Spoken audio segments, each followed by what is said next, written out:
Quero, nesse momento, parabenizar as mães aqui presentes, nesse segundo domingo de maio, e rogar que cada uma receba um abraço todo especial do Espírito Santo, graça e capacitação. É sempre muito bom poder celebrar essa data, mas também é bom lembrar que essa é uma responsabilidade muito grande. Um amigo muito querido me enviou uma mensagem ontem de um determinado teólogo que dizia que a primeira vocação mais importante que ele considera é o ministério, e a segunda é a maternidade. Eu disse: eu discordo. Se a maternidade é a segunda, a primeira tem que ser a paternidade. Não pode ser o ministério. Mas a maternidade é um dom, é uma dádiva e é uma responsabilidade muito grande. Quem tem filhos, quem tem um único filho, sabe do que estou falando. Então, mais uma vez, parabéns a você que é mãe. E hoje nós vamos falar um pouquinho sobre maternidade. Abra sua Bíblia em Jó, capítulo 1, versículo 1. Jó, capítulo 1, versículo 1.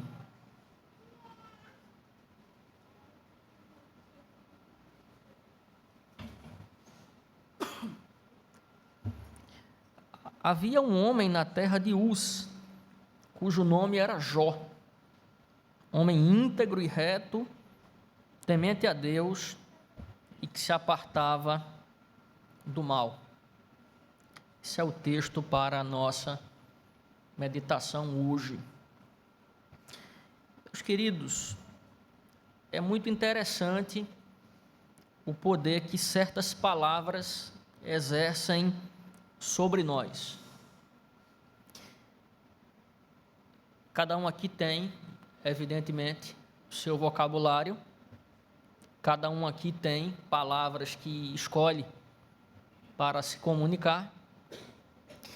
Mas existem palavras que elas são comuns a todos. E essas palavras, elas são carregadas de todo um imaginário. A palavra é pronunciada e, tão logo ela é pronunciada, se evoca toda uma cadeia de imagens. Por exemplo, a palavra água. A palavra água, ela pode trazer a imagem do frescor, da saciedade, mas a palavra água, ela pode estar associada a desastres ambientais. Então, às vezes, uma pequena palavra, por menor que seja, ela tem não somente um campo semântico agigantado, mas ela também tem o poder de permitir que a nossa imaginação, ela literalmente empreenda uma viagem. Eu não vou aqui criar uma hierarquia de palavras, mas eu não tenho a mínima dúvida que a palavra mãe, ela tenha um lugar todo especial, ela tenha um lugar privilegiado na nossa mente, no nosso imaginário. Quem não tem é o psicopata. Todo mundo sabe que não tem sentimentos superiores, que é desprovido de sentimentos superiores. Mas qualquer pessoa que raciocine bem, que porte suas faculdades mentais devidamente, quando ele escuta essa pequena palavra que tem 3 letras, ele começa a pensar numa série de coisas. Cuidado, refúgio, proteção, amor. Eu me lembro de um poema de Fernando Pessoa, quando ele falava dos braços que embalam o pequeno que nasceu. Uma frase, é muito bonito esse poema de Fernando Pessoa, né? Tem um cantor na minha terra, Leonardo Sullivan, que ele vai dizer que mãe é uma palavra que Deus inventou. Para muitos, a mãe é quase um ente sagrado. É quase um ente sagrado. Tem pessoas que viajam quilômetros e quilômetros e quilômetros, às vezes de um país para o outro, de uma região para outra, porque no Dia das Mães ele quer tomar café da manhã com a sua mãe, almoçar com a sua mãe, abraçar a sua mãe e estar com a sua mãe. Às vezes eu fico pensando, não sei se alguém aqui já teve a oportunidade de conversar com um criminoso. O cara é o cara mais errado do mundo. Mas quando você fala da mãe dele, você tocou num calcanhar de Aquiles. Porque no fundo, existem afetos, existem vínculos estabelecidos. Por isso eu digo, a mãe é quase um ente sagrado. Para estes, a mãe ocupa um lugar muito especial nas suas vidas. E, no geral, é isso. Quando nos vemos cercados por um vazio, quando todos nos viram as costas, nos ignoram, nos abandonam e nos desamparam, e nos deixam sozinhos pela estrada da vida. No final de tudo, tem um ente que nunca vai nos abandonar, que é a nossa mãe. Eu já tive a oportunidade de conversar com um criminoso e já tive a oportunidade de conversar com a mãe que vai visitar o criminoso no presídio. Ele pode ter feito o que quer que seja. Foi julgado, condenado, cumpre pena, há uma reparação ali em curso, mas para ela vai ser o filho. A mãe nunca vai abandonar o seu filho. E aqui eu faço uma distinção entre mãe e genitora. Genitora é quem traz ao mundo. Isso aí, grande parte das mulheres receberam essa tarefa. Agora, a mãe não é apenas a que traz ao mundo. É aquela que cria, aquela que educa, aquela que encaminha, aquela que caminha lado a lado com o filho. Eu poderia dizer aqui um monte de coisa sobre esse dia que é todo especial. Mas eu quero aqui fazer 3 perguntas, já que nós lemos esse texto aqui, profundamente impactante no livro de Jó. Que legado você vai deixar para seus filhos? Você que é mãe. Ou você não está preocupada em deixar um legado? O que você vai deixar? Você vai deixar a conta bancária? Para falar do ambiente campesino aqui, você vai deixar a terra que você tem? Você vai deixar o carro que você tem? Que tipo de legado você vai deixar para o seu filho? Você que é mãe. Quem será a grande referência dos seus filhos? Vai ser quem? As atrizes de Hollywood? Ou as atrizes da Rede Globo? Ou vai ser você? Para pensar. Quem vai ser a grande referência dos seus filhos? Quando você tiver de comparecer perante Deus e Ele perguntar sobre a missão que Ele lhe deu, tendo lhe dado filhos, o que é que você vai dizer? Que foi uma mãe negligente? Que foi uma mãe preguiçosa? Ou você vai ter a coragem de dizer ao Criador: eu cumpri a missão que o Senhor me deu. Trouxe ao mundo, amei, eduquei, embalei, encaminhei na vida e fiz tudo que era possível, tudo que estava ao meu alcance. Eu sei que muitas mães cuidam e procuram fazer isso, às vezes até por um certo automatismo. É no automático. Acorda naquele mesmo horário, faz a refeição naquele mesmo horário, manda para a escola, retorna, dá banho e por aí vai. Mas a pergunta que fica é: qual é, minha amiga? Qual é, minha querida, o legado que você vai deixar? Qual é o legado que você vai deixar? De tudo o que uma mãe ela pode deixar, duas coisas não podem serem negligenciadas: o testemunho de uma vida moral e espiritual pulsantes, e a consciência de uma caminhada diante de Deus em integridade. Então a pessoa olha e ele vai dizer assim: eu tenho uma mãe que é íntegra e eu tenho ao mesmo tempo uma mãe que é profundamente espiritual e portadora de uma moral ilibada. Eu disse que o texto de Jó é um texto impactante. E Jó não era uma mãe, evidentemente, Jó era um pai. E um pai absolutamente diferenciado.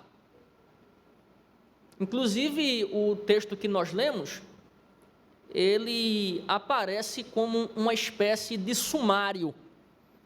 Ele procura descrever na sua totalidade quem era esse personagem.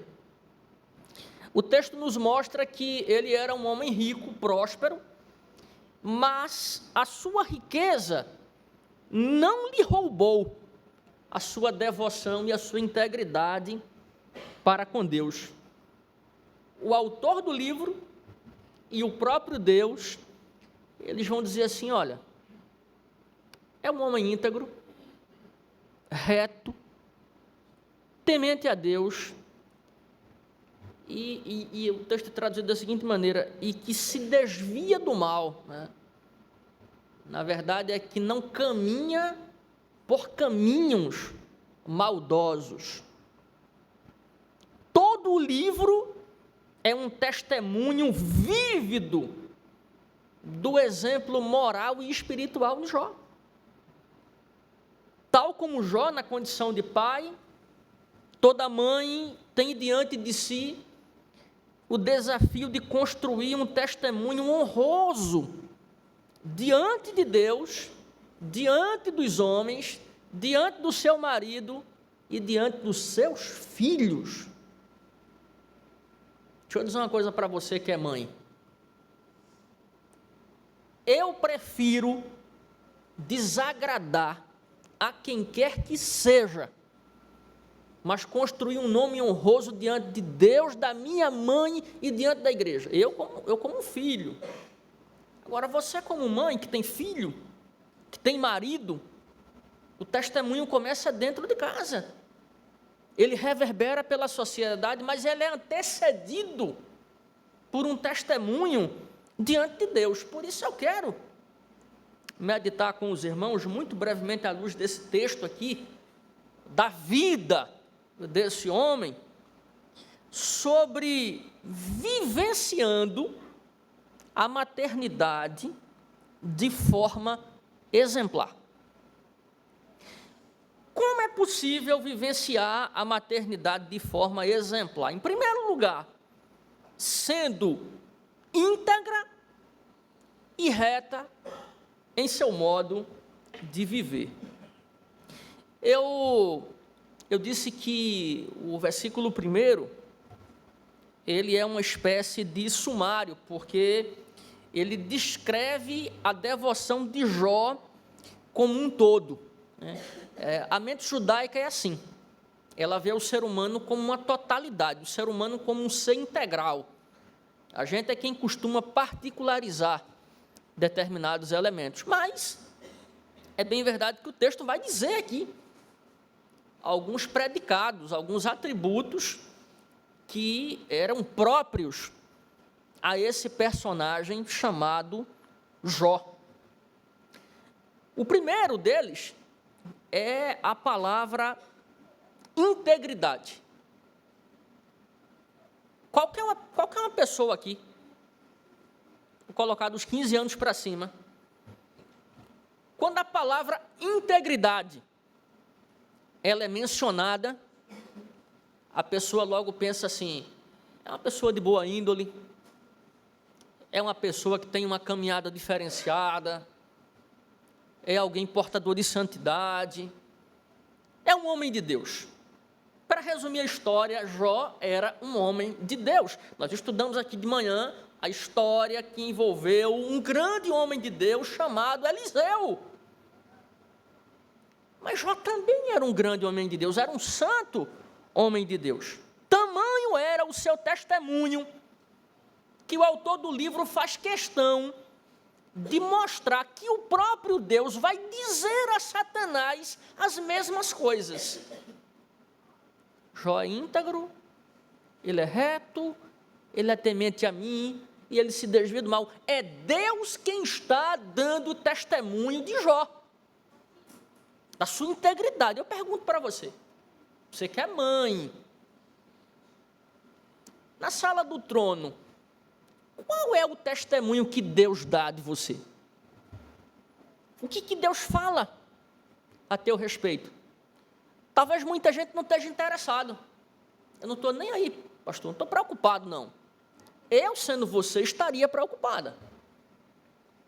Porque é muito fácil a gente construir uma imagem.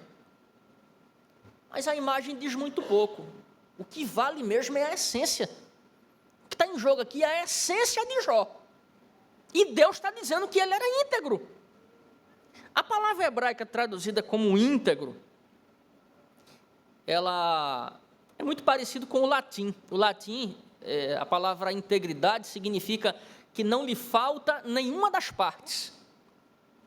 Em hebraico, a palavra íntegro significa completo. Mas, ao mesmo tempo, a palavra íntegro, ela tem na sua origem, o seu étimo, a ideia de pureza. Por isso a gente vai ver lá na frente, Jó dizendo, por exemplo, que ele não fixaria os seus olhos numa virgem. Está no capítulo 31. Ou seja, era alguém portador de um espírito realmente devoto. Sua completude e pureza se mostram claramente em sua consciência tranquila diante de Deus e também na pureza dos seus sentimentos. Olha que coisa maravilhosa. A pessoa ter uma consciência tranquila diante de Deus, sabedor de que a sua caminhada o recomenda. Aí eu fico pensando, que se a gente vive para agradar a Deus, se a gente vive para agradar o nosso Criador, e aqui uma palavra muito direcionada, você que é mãe, trate de caminhar assim, tendo uma consciência tranquila. A palavra reto, que é uma outra palavra interessante, retidão, comporta o sentido de correto, direito, ou seja, tem a ver com alguém cujos passos são recomendáveis, alguém cuja conduta ilibada lhe torna imune a críticas. Imune a críticas. Eu desafio você a ler, por exemplo, a história de Daniel, encontrar alguma coisa do que acusar Daniel, alguma coisa do que acusar José, alguma coisa do que acusar Jó. Eles não eram perfeitos, A palavra perfeito vem do latim perfectum, feito até o fim, mas eles eram perfectíveis, eram pessoas que estavam o tempo todo perseguindo esse grande ideal, que é a integridade. que é uma luta diária. Não é fácil ser íntegro, mas isso tem que ser um lema de vida. Jó não era perfeito. Aliás, Deus não deseja perfeição dos seus servos.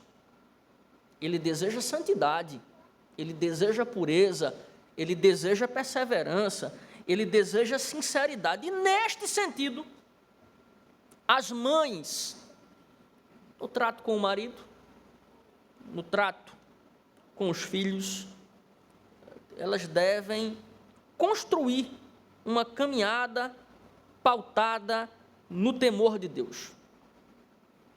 Seus atos, seus gestos, suas palavras devem espelhar a santidade do caráter de Deus. Sua preocupação deve estar em viver de tal modo que o caráter de Deus resplandeça através dos seus gestos. A integridade e a retidão são como uma linha reta, da qual jamais todos nós devemos perseverar nele. Minha oração é que cada mãe aqui presente possa olhar firmemente para o fim dessa reta. Lá no final está Cristo.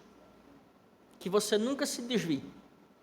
Não olhe para os lados, não se desvie nem para a direita nem para a esquerda. Não ouça palavras que de alguma maneira vão tirar o seu foco. Olhe para Cristo. Procure nele a sabedoria, procure nele o conhecimento, procure nele a orientação. Viva para ele, viva em função dele e viva com a ajuda dele, porque ele deseja que você seja íntegra e reta no seu viver. Como vivenciar a maternidade de forma exemplar? Em segundo lugar, temendo apenas o Deus vivo e verdadeiro. Temendo apenas o Deus vivo e verdadeiro. Eu lembro que nós estamos aqui na escola dominical e ao final existe um texto que nós recitamos e no texto lá o salmista pede que Deus ensine ele a temer apenas o seu nome. Me ensina a temer somente o teu nome. Porque o temor do Senhor é o princípio da sabedoria, como nos ensina o livro de Provérbios no capítulo 1. E quem teme a Deus de coração, o faz por pura devoção. Eu estava lendo há muito tempo atrás a biografia de Jean-Paul Sartre, as palavras, e ele conta que depois ele disse que se tornou ateu, e a gente sabe que é mentira, porque depois ele confessou, mas ele disse que ele tinha 12 anos, quando ele, de repente, fez algo errado, olhou para a janela, e ele sentiu como se os olhos de Deus estivessem ali, vigiando aquele ato maldoso. Quer dizer, quem teme a Deus, onde quer que ele ponha os pés, ele sabe que Deus está vendo. Para onde quer que ele olhe, ele sabe que Deus está vendo. E aí ele resolve não fazer. Ele decide não fazer. É como um diretor teatral. Um bom diretor teatral. Ele considera 1001 possibilidades de construir uma cena, e ele diz, eu não vou fazer dessa forma, eu vou criar. Então, a gente às vezes pode fazer, tem todas as condições de fazer, mas por temor a Deus e por amor a Deus, nós dizemos assim, eu não vou fazer, porque eu temo a Deus. Eu poderia tirar proveito, mas eu não vou fazer porque eu temo o meu Criador. Interessante, expressão temente, ela tem a ver com tributar reverência. Tributo tem a ver com valor. Ou seja, reverência é um valor. Reverência é um afeto superior. Reverência não pode ser comprada. Reverência não pode ser trocada, não pode ser barganhada. Reverência é puro estado de graça. Quem tem, tem. Quem não tem, não tem. Quem não tem, não tem. Então, eu já falei aqui tantas vezes, né? E a cada dia que se passa, isso fala mais fortemente ao meu coração. Eu vou em igrejas que o pessoal só falta dançar no culto. E é um negócio estranho, levanta a mão, aquela coisa toda. Eu fico sentado, permaneço sentado, não bato palma, não levanto a mão e fico me perguntando, Senhor, será que todo esse espetáculo, será que essa espetacularização toda, isso é o traduzir de um temor a Ti? Eu fico me perguntando, porque quem teme, teme. E deixa eu dizer uma coisa para você, seu filho, ele é inteligente. Você está vendo um menino desse aqui? Ele é inteligente. Ele tem memória, ele tem olhos, ele tem boca, ele tem pensamento, ele tem consciência, ele vai vendo. E ele sabe se você teme a Deus ou não. E sabe como é que esse temor é traduzido? É na vida diária. É naquilo que Leonardo Boff chama as dobras do cotidiano. Oséias de Paulo até canta, né? As curvas da vida, as névoas da caminhada. É assim que o seu filho, ele vai saber se você teme a Deus ou não. E nem adianta abrir a boca para dizer que teme a Deus. Nem faça isso. Porque se você estiver mentindo, talvez ele nem diga, por medo de apanhar. Mas ele vai dizer assim, mamãe mente. Mamãe é mentirosa, rapaz. Mamãe não teme a Deus. Mas ela diz que teme, para ficar bem na fita. É muito sério, irmãos. A gente vai ver que, ao longo do livro, várias coisas mostram que Jó era um homem temente a Deus. Capítulo 1, versículo 5, ele sacrificava. Mas ele sacrificava por quê? Porque ele queria se mostrar? Não. O texto vai dizer, olha, talvez eles tenham pecado contra Deus, talvez eles tenham pecado a Deus no coração. Ou seja, ele valorizava a santidade de Deus e ele já sabia que o coração é uma fábrica de pecado. Os pecados ocultos. No capítulo 1, a gente vai ver que a morte veio para os filhos, ele perdeu as coisas todas, e ele vai dizer, louvado seja o nome do Senhor, Deus me deu, Ele tomou, bendito seja o seu nome. Ele era um homem devoto, um homem profundamente contentado em Deus. Capítulo 2, a mulher disse, olha, abençoa esse teu Deus e morre, amaldiçoa, uma palavra tão difícil de traduzir aquela palavra, porque pode ser traduzida das duas formas.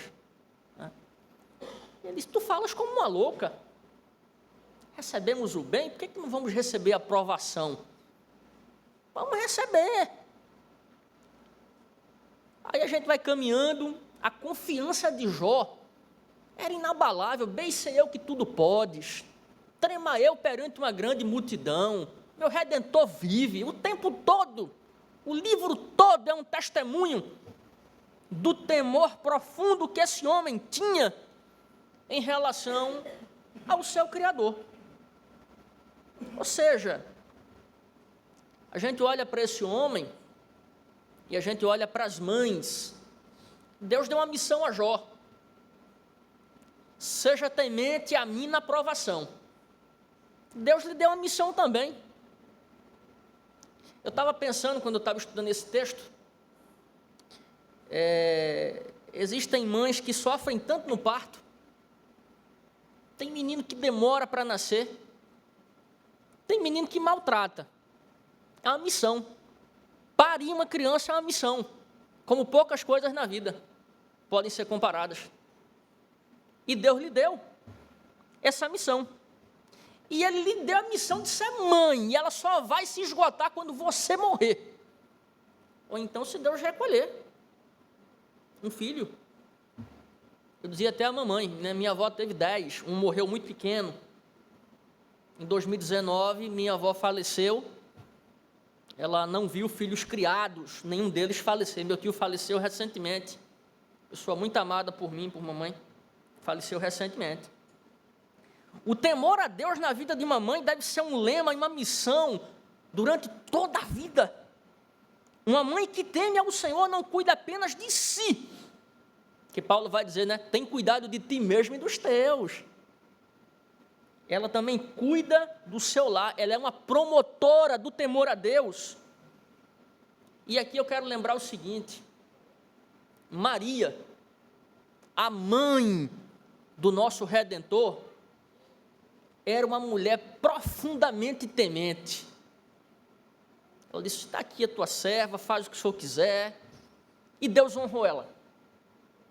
No final da vida, lá no madeiro, quando ele estava pronto para dar o último grito, ele disse: Joãozinho, cuide dela. Cuida dela. Ela honrou a missão que Deus deu, e Deus honrou a sua serva na última hora, quando Cristo chamou o seu fiel discípulo e disse: cuide da minha mãe. E João assumiu a tarefa de cuidar. Então, você que é mãe, cuide do seu filho. E você que é filho, cuide da sua mãe. Honre a sua mãe, porque a morte vai chegar e um dia não adianta chorar o leite derramado. Você que é mãe, ame enquanto puder. Vá às últimas consequências. E você que é filho, faça o mesmo. Como vivenciar a maternidade de forma exemplar? Terceiro lugar, se desviando do mal. Como é que a gente pode classificar essa geração que nós vivemos, irmão Guilherme? Corrupta, perversa e que tem prazer naquilo que é mal e abominável aos olhos de Deus. Essa é a geração que a gente vive. Eu estava lembrando, eu ouvi uma frase, essa semana em Rio Novo do Sul, conversando com um amigo, né? Eu não lembro qual era o assunto, né? E a gente escutou alguém dizer assim: a grama do vizinho é melhor. Eu digo: mas esse é o mundo que a gente vive. Esse é o mundo, eu não me contento com a minha grama, a grama do vizinho é melhor. Os irmãos estão entendendo a metáfora. Que não é boa, que não é bíblica, e que, na verdade, é o traduzir de uma mentalidade que se coloca em oposição àquilo que Deus determina na sua palavra. Se desviar de toda forma de mal, que a ideia aqui é se desviar, Jó se desviava de toda forma de mal, é uma tradução até mais adequada. Significa andar na contramão da nossa cultura. Jó era alguém que fugia do mal. Olha para mim e acredita no que eu vou te falar agora. Não resista ao mal. Fuja do mal. Não resista ao mal. Fuja do mal. Lembra lá do irmãozinho José? Ele não resistiu à mulher de Potifar, não. Ele fugiu da mulher de Potifar. Paulo não disse a Timóteo assim: resista aos desejos da tua mocidade. Ele disse: não, fuja dos desejos da tua mocidade. Agora, a cultura em que nós vivemos é a cultura onde o certo é tomado por errado e o errado é tomado por certo.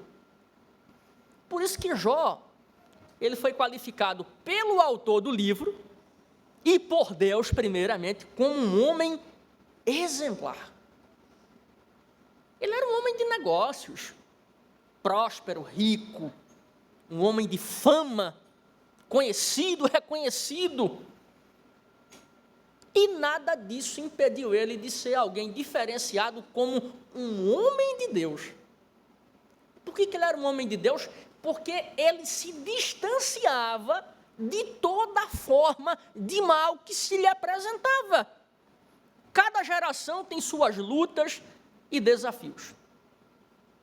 E cada mãe aqui presente, na criação do seu filho, da sua filha, dos seus filhos, tem uma luta a travar. Ela tem uma luta a travar. Sabe onde essa luta começa? No seu coração. Nem adianta você dizer para mim que não, porque o seu coração é corrupto, porque o meu é corrupto também. Aliás, o nosso coração ele não é corrupto. O nosso coração ele é gritantemente corrupto, desesperadamente corrupto. Jeremias disse, o coração é mais traiçoeiro do que qualquer outra coisa. A luta começa no coração. Você que é mãe, a luta começa dentro. Como é que você vai criar o seu filho? Você vai fazer como muitos dizem? Eu vou criar como eu quiser. Mas não é isso que a Bíblia diz. O filho tem que ser criado como Deus quer.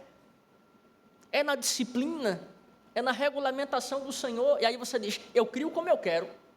Então você não está criando como Deus quer.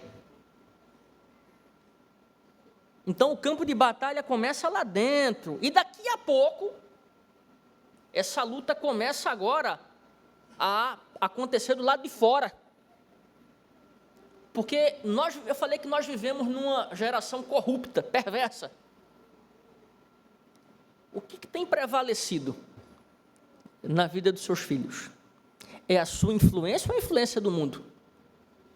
O que é mais forte na consciência dele, no coração do seu filhinho? É o que esse mundo corrupto aí ensina ou são os valores que você ensina? Começa a pensar sobre isso. Porque essa batalha, ela vai se arrastar até que ele complete 18 anos e passe a responder diante dos homens e diante de Deus. Você é responsável. Se você tem filho para criar, você é responsável. Quando Paulo escreveu ao jovem Timóteo, e o presbítero leu aqui com toda a pujança, louvado seja Deus, Paulo vai dizer assim, olha, eu trago uma consciência maravilhosa do testemunho que você tem, Timóteo. Mas isso aí, meu querido, é porque você é um cristão de terceira geração. Primeiro foi a vovó Lloyd, depois foi a mamãe Eunice, e você já é de terceira geração. Isso foi passado de mãe para filha e de filha para neto. Olha que testemunho maravilhoso. Olha o que a Bíblia está dizendo aqui. Uma família que perseverou nos caminhos do Senhor, e sabe o que se diz de Timóteo? Que todos davam um bom testemunho dele. E Paulo diz que esse testemunho primeiro habitou na avó e depois na mãe. Então, olha a responsabilidade que é ser chamada de mãe. Se apartar de toda forma de mal não é fácil. Exige vigilância, perseverança e o desejo de agradar ao Deus vivo. Mães tementes certamente guardam o alerta apostólico: abstende-vos de toda a forma de mal. Paulo disse aos Tessalonicenses. Uma mãe que se desvia do mal prova a firmeza do seu caráter e da sua devoção. Você que é mãe, não se preocupe se a criação restritiva que você dá aos seus filhos desagrada a ou B. Olha, naquela família ali, fulaninho vai para a balada. Fulaninha vai para a balada. Meu filho não vai para a balada. Se isso de alguma maneira desagrada alguém, a A ou B, a quem quer que seja, não se intimide. Não sofra por isso. Porque você está encaminhando seu filho pelas veredas da cruz. Quem responde por eles diante de Deus é você. E quem vai dar conta no último dia, quando você tiver que se encontrar com Deus, é você também. ore por eles, converse com ele. Você que é esposo, ajude a sua esposa a cumprir a missão que Deus deu a ela. Com raras exceções, qual é a dinâmica da vida familiar? O pai sai para trabalhar, quem fica com a responsabilidade de educar os filhos? A mãe. É óbvio que o pai participa, mas o pai tem que ajudar a mãe a cumprir a tarefa que é dela também, e vice-versa. Filhos são bênçãos e presentes de Deus. Ao olharem para suas mães, eles devem ver nelas também, olha só, irmãs crentes. Ela é minha mãe, humanamente falando, no reino de Deus ela é minha irmã. Eu olho para minha mãe como mãe e irmã na fé. Eu tenho que olhar para ela e ver uma irmã crente. Irmãs que vivem para a glória de Deus e irmãs que estão dispostas a lutar, a batalhar, aí as últimas consequências para que Deus, ele seja glorificado. Eu quero finalizar falando sobre aquele momento que ninguém gosta, desagradável. Falamos de manhã sobre ele aqui, que é o momento da morte. A maioria aqui tem mãe, alguns já não têm. E o curso natural da vida é assim: os filhos crescem e os pais morrem. E os filhos levam seus pais para sepultar no cemitério. Eu quero dizer a cada um aqui, sobretudo as mães, seja um exemplo de devoção, de piedade, de temor a Deus. Tenha uma vida intensa de serviço a Deus, de um compromisso inegociável com Deus. Sabe por quê? Porque quando seu filho, a sua filha, o seu neto, os seus parentes levarem você naquele caixão com o corpo frio para sepultar, a pergunta é a seguinte: será que eles vão sepultar o seu caráter, o seu testemunho e a sua devoção? Ou eles só vão sepultar o corpo? Eu convido você a pensar sobre isso. Porque eu quero dizer uma coisa. O meu avô faleceu, vou falar do meu avô, em 2004. Sepultou o corpo. O testemunho dele, a integridade do caráter dele, a gente não sepultou, não. A minha avó faleceu em 2019. Ela morreu. Mas o testemunho dela, a integridade do caráter, continua vivo. Sepultamos o corpo.